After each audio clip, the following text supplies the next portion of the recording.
Investing may sound like a difficult task, but when you get down to it, a few simple principles can help you understand how to become a great investor. Now, words may differ, but these underlying principles will act as your beacons for making good investment decisions. As they say, well begun is half done.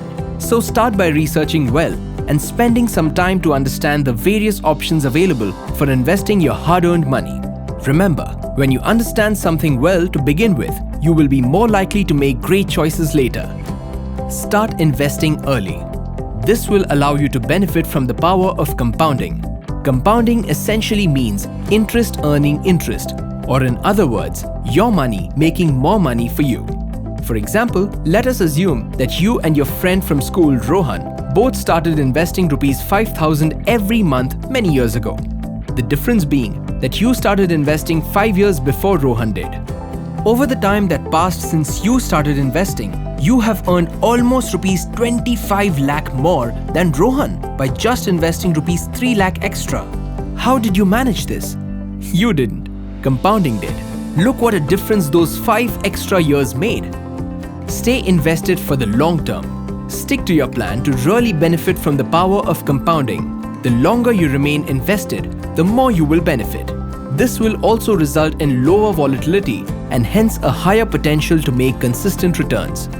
For example, if you started investing just Rs 10,000 every month at age 25, by the time you retire at 60, you would have already made almost Rs 6.5 crore.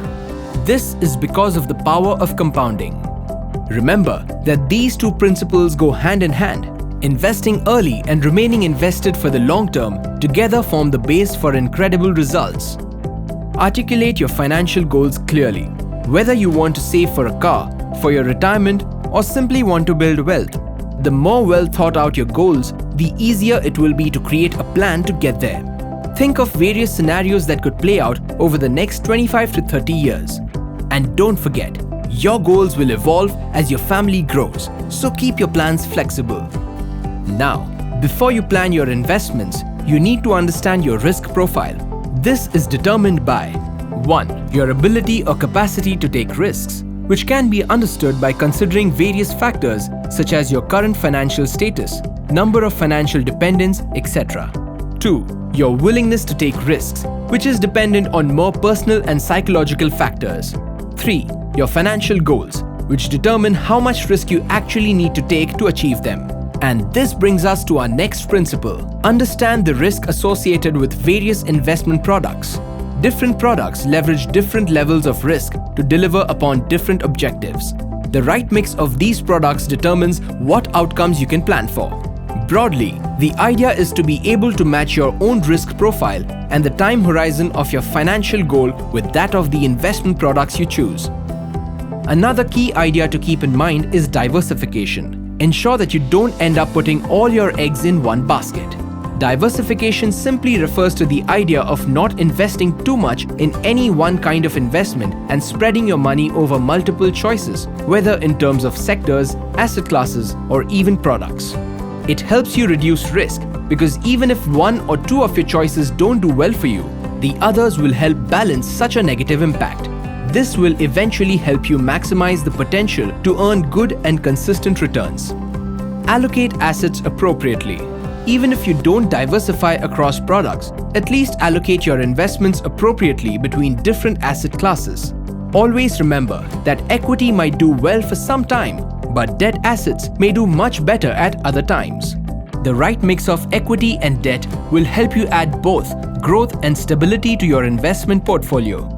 To understand these concepts better, consider Scenario A, wherein you invest Rs 100 in equities only, and under Scenario B, you again invest Rs 100, but in an equal proportion across different asset classes.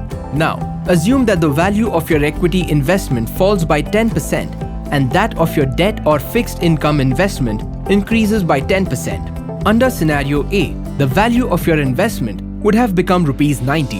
However, under Scenario B, your value would have remained at Rs 100.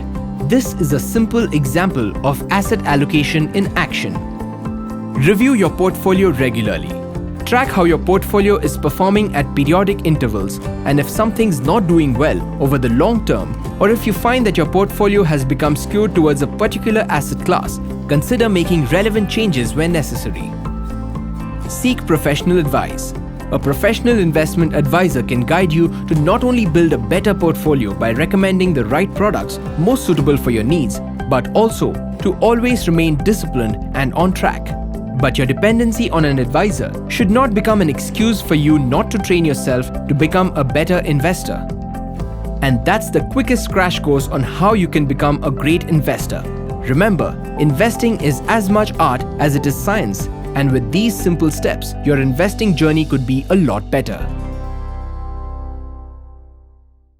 Mutual fund investments are subject to market risks. Read all scheme-related documents carefully.